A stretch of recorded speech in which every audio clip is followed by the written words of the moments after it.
Welcome to Enterprise Friday on Enterprise Television. I am Kengbe Bodering. And I am Henry Igwebike.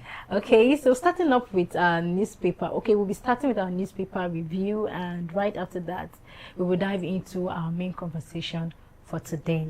So you can, reach us on our social media platforms at Enterprise TV 7. So joining us to share the matters at hand is Mr. Sonny Wanugo. He's an author, journalist, and a public affairs analyst. You're welcome. Good morning to you, Mr. Sonny. We truly do appreciate your time. Thank you very much. As always. Thank you very much. Yes, beautiful. So, Henry. Yes. So I would love us to start off with our newspapers, but just before all that, let's maybe have a peruse through all that happened in Anambra. The governorship election for November 8 it has come and gone, but of course it's left a scars that I think is very so important and we talk about here.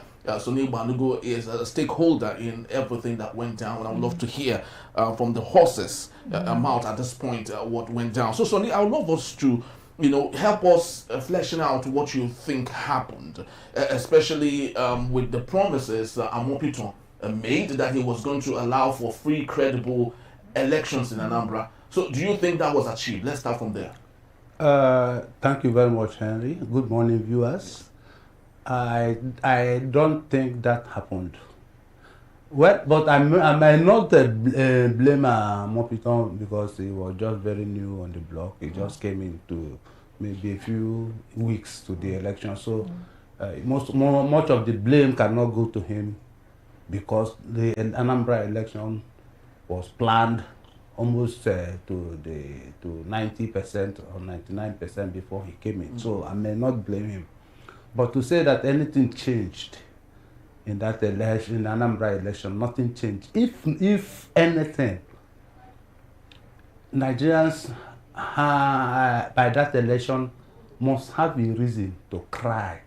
Every Nigerian must have a reason to weep if you love democracy, if you love election as an outcome of the will of the people. So why would you say that? I'm curious. Because everything that was wrong, Nigeria, whatever is wrong with our election in recent time was caused by the February 25th, 2023 presidential election. That announcement of a glitch in the IREV. Yes. That was what destroyed that crumbled the entire architecture of our electoral process. It crumbled it, and since then we have not picked the pieces.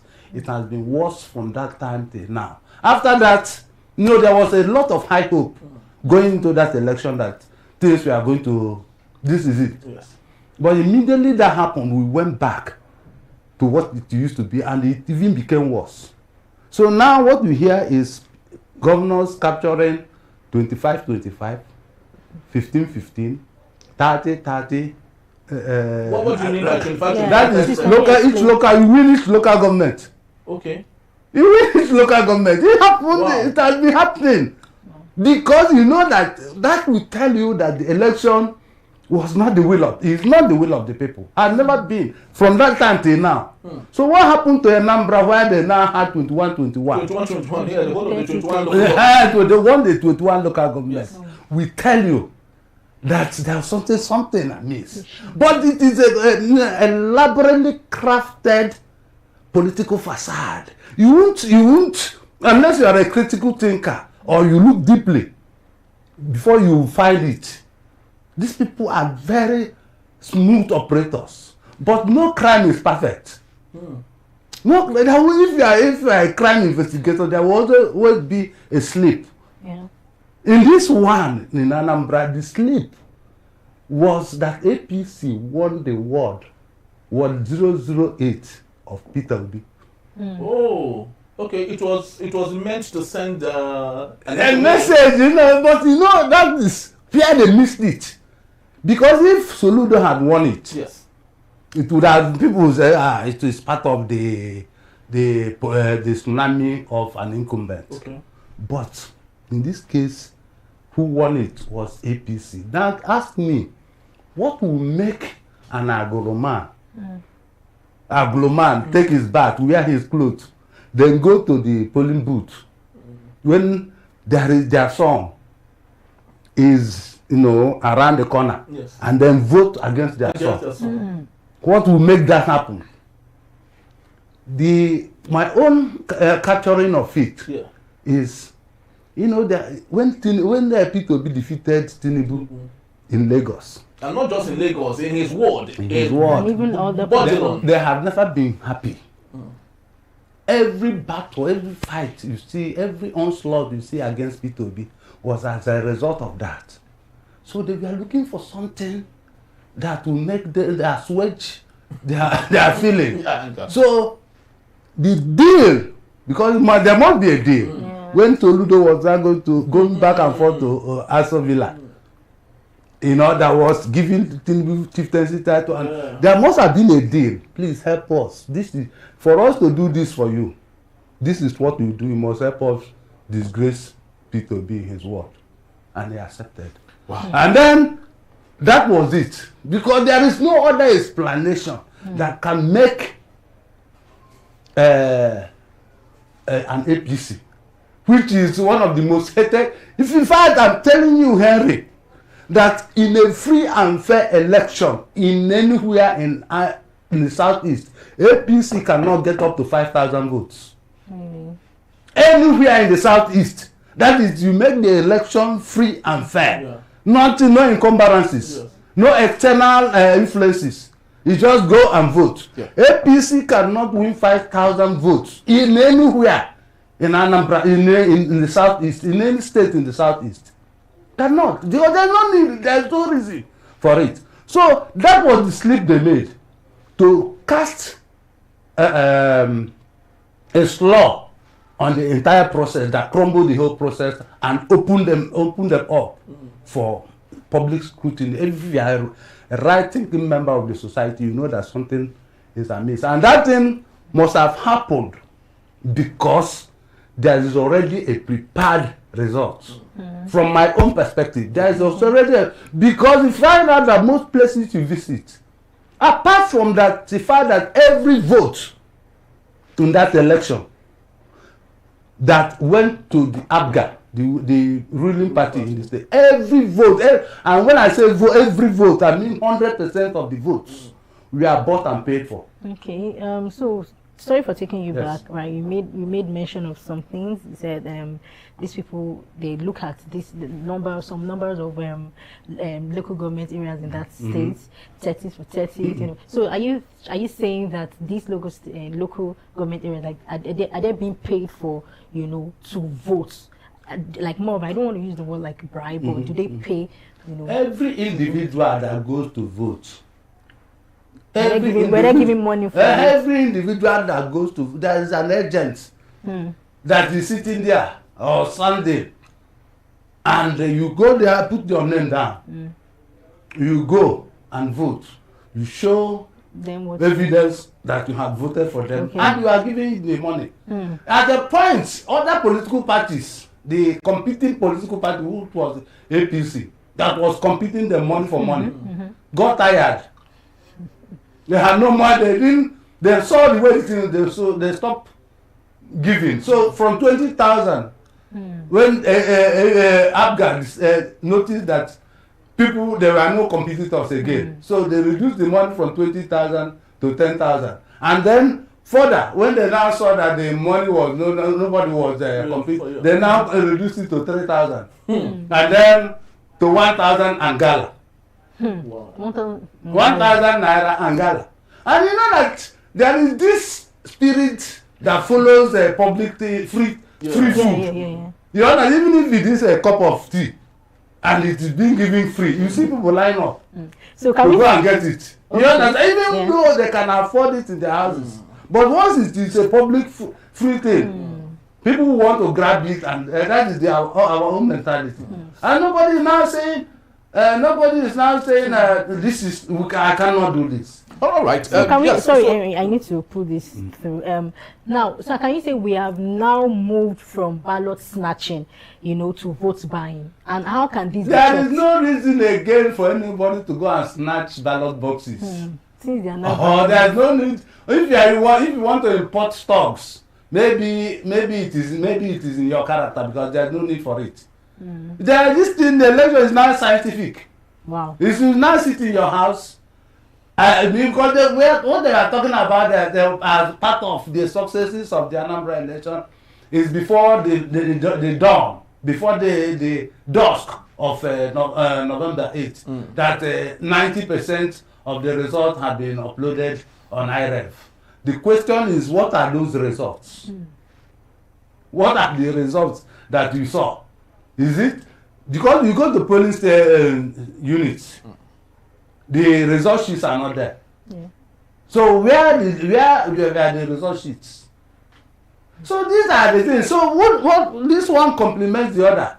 Vote buying complements result sheets not being there, and result sheets not being there complement the vote buying. So at the end of the day, it is a perfectly planned something.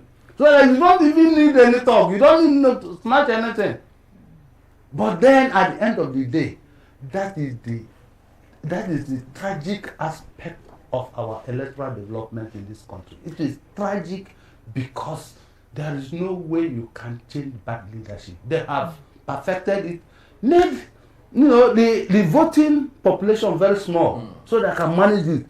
So when you hear voter apathy, it is part of what they have keyed into the political system so that the number was small. They can manage it. Yes. Because if it were when maybe 70% of the people population are voting, it may be very cumbersome and very difficult to manage. Yeah, very true. Yeah. And because so, we know that majority takes the vote, so even if the minute majority takes the vote, it's a win for the now, in 2027, what we are likely to see is that instead of you can find maybe 5 trillion naira will be voted for vote buying. Oh my. 5 or 10 trillion because they have the money. 10 trillion naira. So when they tell you can never win, they know what they are talking about. They know where they are coming from. Make the voting population small, impoverish the people, make them hungry, so that they are hungry. Somebody that has not eaten and you now offer him 50,000 or 20,000, he will think of the pot of soup he needed to cook.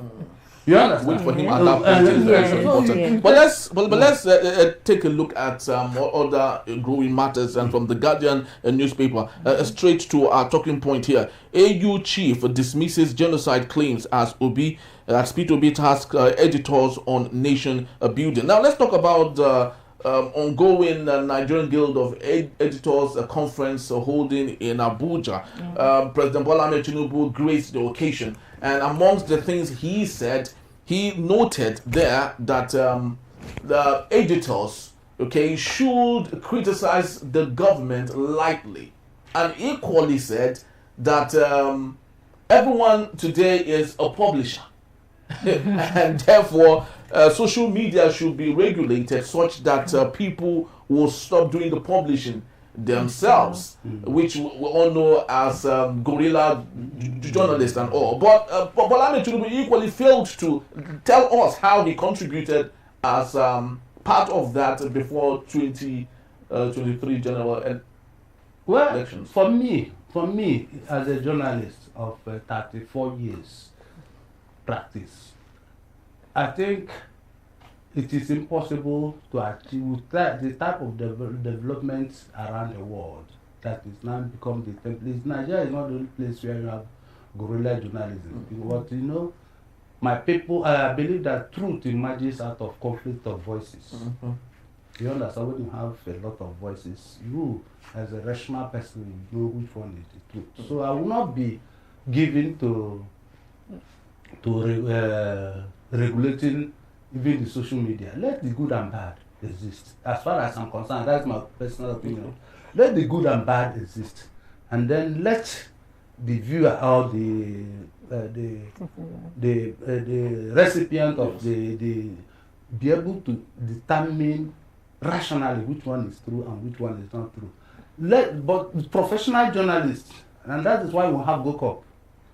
When you have those guild of corporate online publishers, you have them. We have about 140 member group of online newspaper publishers. Okay. Those are the people providing the purveyors of the correct aspect of journalism. You understand? Yes. So, whenever you see something that is not true, you as a rational person ought to know. But when you say you want to regulate the social media, you are handing over an instrument for people to destroy free speech and free public dispensation of public opinion, which is in itself a bigger crime than maybe false stories.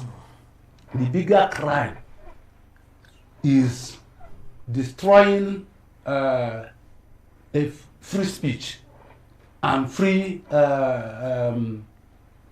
enterprise in terms of the media industry. You understand? You today, if you published anything, even if it were true, because it embarrasses somebody, you are picked up and locked up under the cybercrime law. That is one of the biggest instruments that has been handed over to people in public places or very powerful people in the society. They can just pick you up because you published something, even if it were true. But because he felt embarrassed, he said it's cyberbullying. They pick you up and lock you up for months, and nobody goes there to say anything.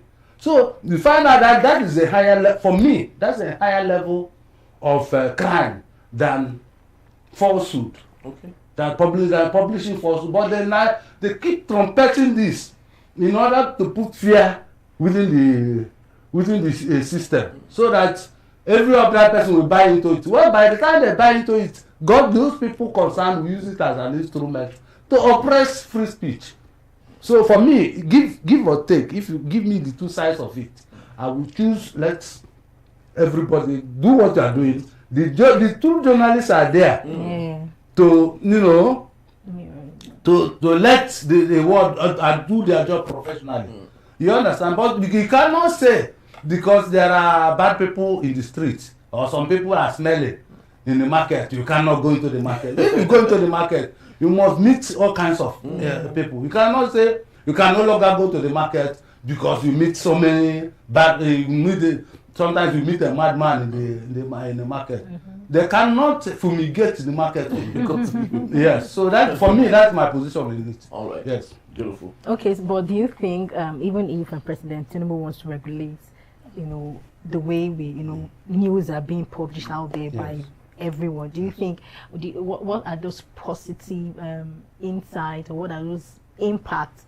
Do you think there will be like a positivity in it, or what's your? I don't think there's anything. I think that it's for instance, you cannot go and operate on somebody if you are not a doctor. Yes. You cannot go into the courtroom to defend anybody if you are not a lawyer. You're right. Those things are good.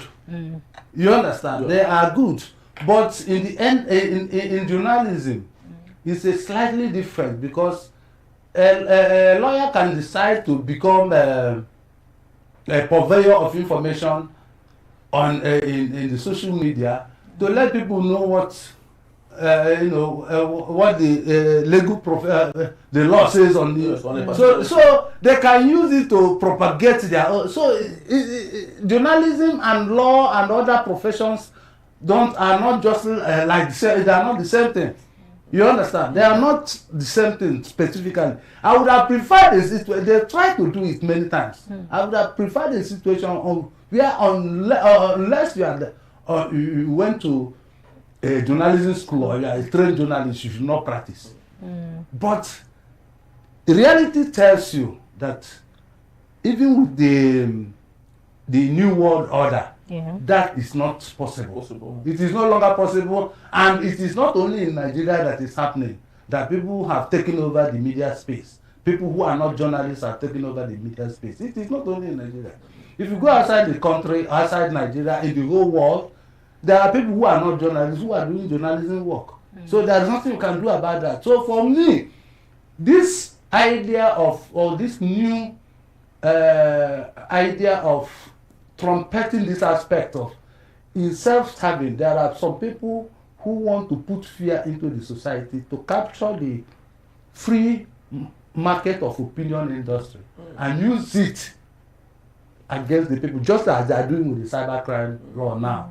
They are using it. Have you seen any positivity in the operation of that law, except to use it to humiliate some people by the powerful?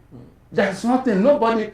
If I say something, if people say so many things against themselves in the social media, have you seen any poor person or any moderate person take another person take action? No, they allow you. If counter you with their own. And it's rested. But then you say it against a big man, a governor. The next day you are picked up and you are locked up for 2 months, 3 months. Nobody says anything. That is what they are pushing.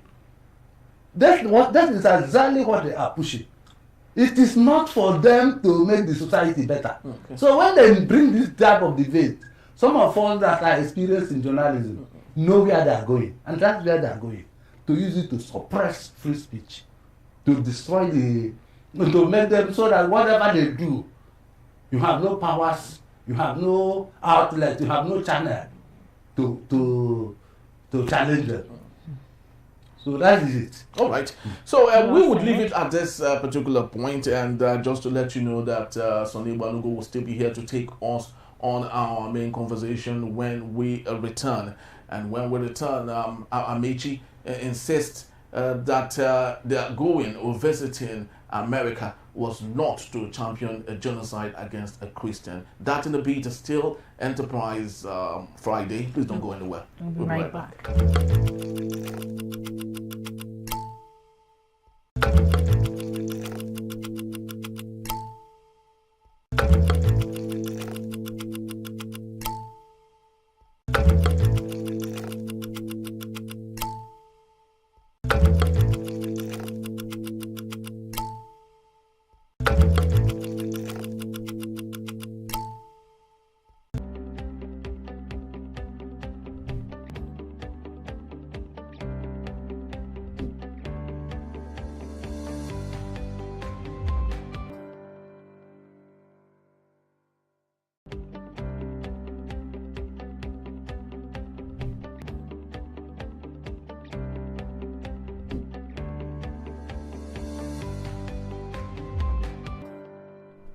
Thank you so much for being back, and if you just joined us, this is still Enterprise Friday, reaching you from Enterprise Television.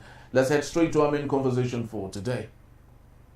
Former Rivers State Governor Rotimi Amaechi has denied claims that opposition figures once urged American officials to intervene in Nigeria's elections using allegations of Christian genocide. Speaking at the National Conference of Editors in Abuja, he insisted that the only meeting they held with the United States officials focused solely on ensuring a peaceful, free and fair election with no discussions about influencing the defeat of former President Goodluck Jonathan. Very well. And Amaechi also criticized that it described as a decline in journalistic courage under democracy. He said many journalists now avoid confrontation, bad governance due to ethnic loyalty and personal interest, arguing that Nigerians often tolerate bad leaders when they share the same ethnic background. He urged the media to reclaim its watchdog role and resist the growing culture of silence that weakens accountability.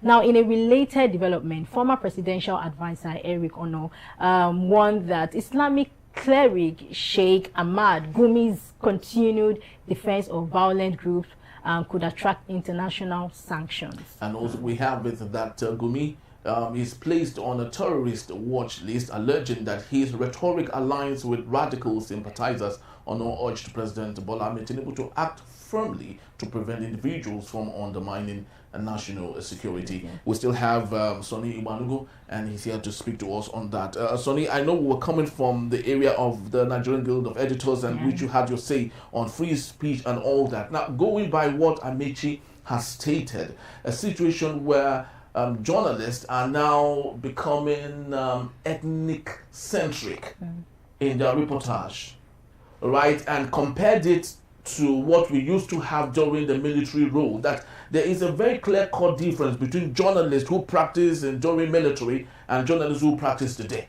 Now it's about my brother. and doing everything in favor. What's your take? Knowing your experience, you've been here for close to 3 decades or more. Yeah. Well, I think it's a disaster. It is a very big tragedy on the profession which is centered on truth and hearing the other side, how the other represent. That is what journalism is centered upon, which is hear this side, let the public decide. That's the long and short of the journalism practice.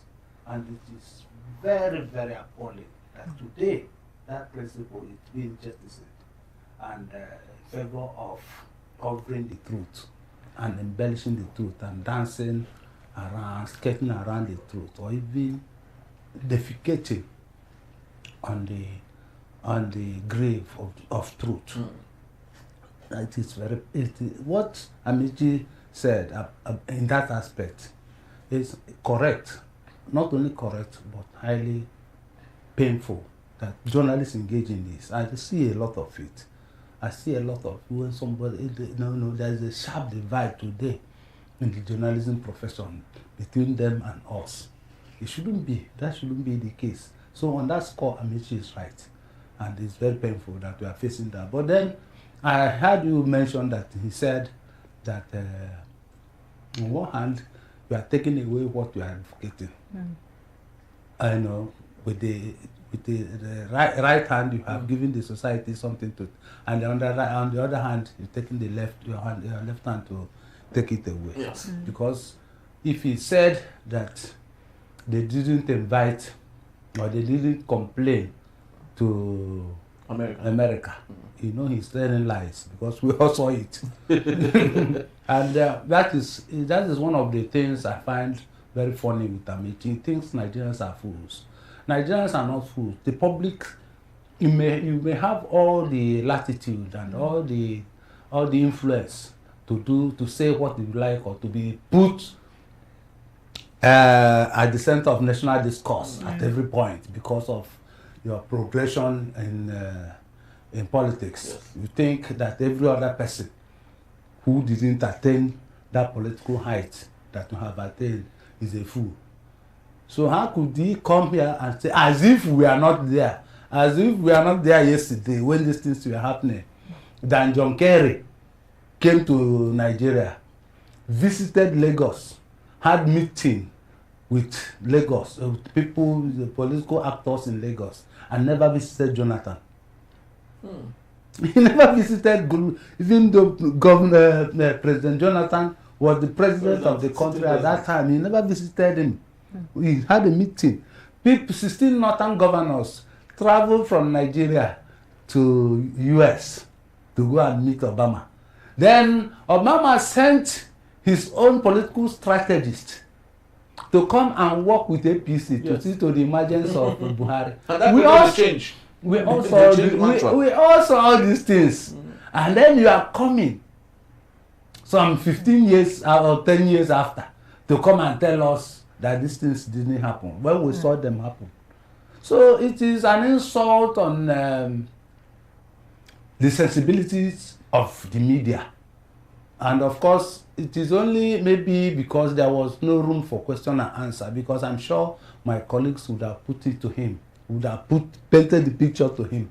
But, he gave a speech. Yes. There was no room for... No Q&A. Yes. So that could have saved him, because I'm sure my people would have put it to him. Because they understand better. Would have, if they reported it. So and when it comes to this thing, you now bring it to what happened just recently between the army officer and the minister of FCT. There was something that was very instructive that man said. That officer said. Yes. He said, I am an officer. I have integrity. That sent 1,000,000 words. That is what he said, would have made everybody rethink himself. I am an officer. I have integrity. What he's trying to say, do you have what I have? That's what he was asking Wike. do you have what I have? You may have the whole world, but there's one central thing you don't have, which is integrity. And for me, integrity is everything. You know, more than 400 or 600 days ago, at the court of King Richard II, two noblemen were quarreling, and it was all about integrity. And one of them said, let me quote him directly, he said, the purest treasure mortal times afford is a spotless reputation. That's a way men are but gilded loam or painted clay. And then he went further to say, my honor is my life. Both grow in one. Take honor from me and my life is done. That is what he's saying, is that the purest treasure mortal times afford, that is the only thing you can get in this world, is a spotless reputation. If you take it away, a man is just like molded sand. That's the one we used to play in the sand as children. We mold sand. It is a man is like that, or a painted clay. That's a piece of pottery that is decorated. Even though it is beautiful, it has no life in it. And he said, my honor is my life. Both grow in one. If you take honor from me, I have no life. So when they say these things, they betray their honor and integrity. A man must live by integrity. You understand? Yes. A man must live by integrity. Say this, and that brings it back to Anambra governorship election. When you buy all the votes, you become the governor of Anambra State. You remain the governor of Anambra State. You have bought all the votes. But what about the question of integrity? You have destroyed all you have in terms of good name, in terms of integrity. A professor of economics is supposed to live above board, to be above board like Caesar's wife. He's supposed to be the bastion of integrity, the standard upon which human life is measured. That is what we are supposed to be. Yeah, because you talked about integrity here, and I think it's a web actually that gets everything caught, because President Bola Ahmed Tinubu is at the center of this.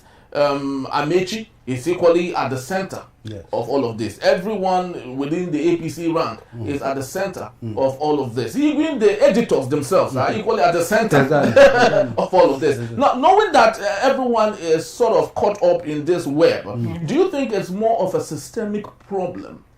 Yes, it is. It is, because there is the generation of the standard of living, or standard of what is good or bad. There's a degeneration. You know, in my village, you came to my village in those days, you come to a gathering, maybe a funeral or a wedding or whatever, and you say, never when you hear a loud yeah. Now, that is the poorest man will come and say it. And people say yeah, and you know. Then a rich man, one of the richest men in the village, will come and do it, but he's a thief. Never when you hear loud silence. No.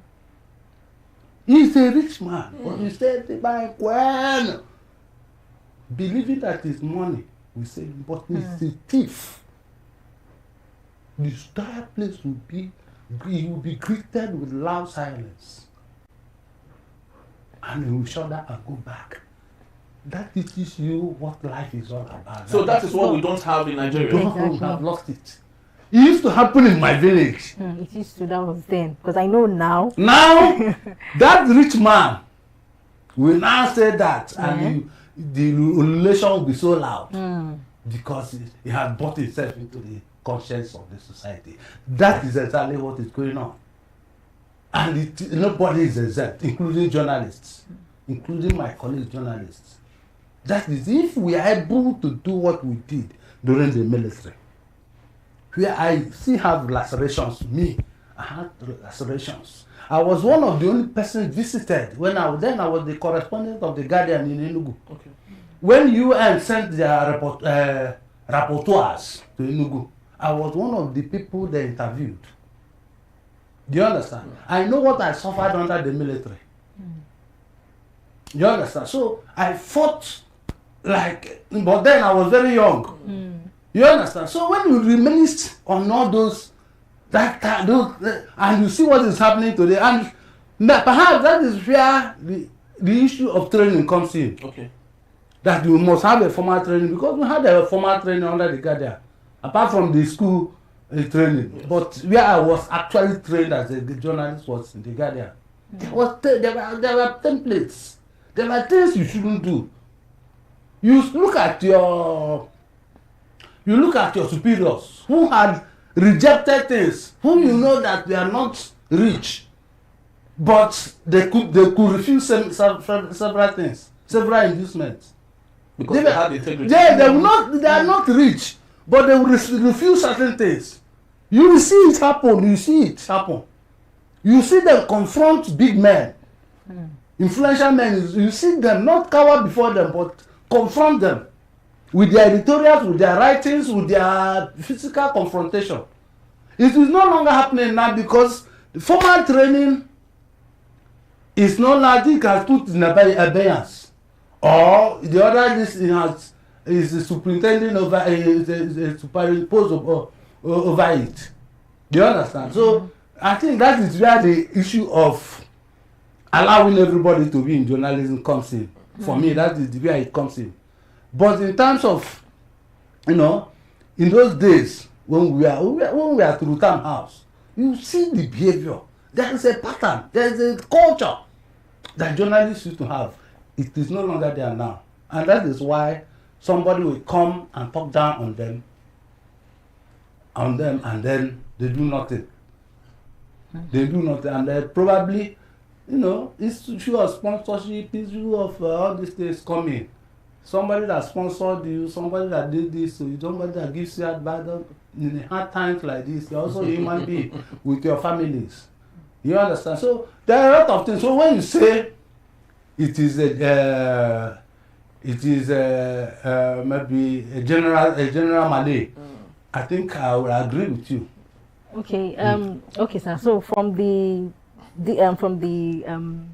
analysis here, Amaechi made mention of something. Said the media has become we're supposed to be like the watchdog, yes, the society. So what do you think we can do as journalists, or what do you think what the media can do, to keep that integrity alive, to become that watchdog, to be able to play that watchdog role? What do you think we can do to curb those things that we know that we are not, or we know the media are not? Well, the only way we can cure that Malay is by continuous advocacy. People like us who have been there before, who were there a long time ago, and who knew what journalism is all about, will never get tired of continue hammering on the good side of it, so that those who are upcoming, like my staff, I keep telling them how journalism should be practiced, and they key into it. They key into my own template about the practice. You understand?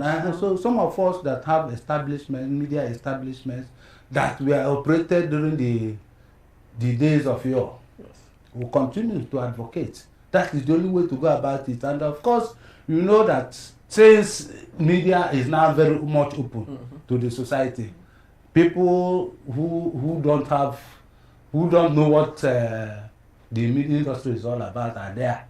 So they are now even the ones being patronized, because many people in the society love the lascivious or lecherous aspect of stories, so that if you put anything there are so many things we were taught in the classrooms and that you do not put out there. Exactly. But that is what the people love. So how do you manage that? How do you compete with that? How do you compete with that? So those are the things. We also take the issue of what the way the society is developing into question. So that's that. But for me, we the older hands must continue to advocate. We continue to show example. We must continue to teach, so that those coming behind us will still have a semblance of professional integrity. Very well said. Even if lots of things have been said, on journalism, the freedom of speech and all, I think we should still give it to Nigeria and the presidency. Actually, it's not really as bad as it is in Cameroon, for example. You will agree with me, in Cameroon that the freedom of speech is stringent. You can't even say anything against the Paul Biya at 92. Exactly. You can't say anything against Paul Kagame in Rwanda. Exactly. No journalist can say. You can't say anything against the Tanzanian's female president today. You can't say anything against them. So or Uganda. Or Uganda, Museveni. Museveni. So we are a little bit freer, to do the things that we do, Exactly. and I think. More has to be done, because the truth remains that democracy is what it is because of freedom of speech. And if that is restricted, that might, give way to lots of things. So we'd love to have your last thought on what Amaechi has said, what you think about the Anambra going, in the future. A professor would be there for the next 4 years. So what is your take overall on everything that you see today? Well, for me, on the issue of Amaechi, Yes. I think I should advise that politicians, influential politicians, should stop lying to Nigerians, and they should stop, trying to take Nigerians as fools. Regarding Anambra, I think it is high time. I must advise that everybody, every Anambrarian, not only Anambra, the Anambra is a signpost. It's a foretaste of what is going to come in 2027. So everybody must be on guard. Everybody must be on guard, because what is going to see in Anambra, now that the presidency and everyone have helped him to win the election, there is a tendency to donate Anambra willy-nilly to the APC. We must guard against that, because it's not only Anambra, it is going to be across everywhere. So if we fail to do that, what we suffered in the last 4 years will be a child's play to what is going to come between now, and we may end up having another beer in Nigeria if we fail to act, because this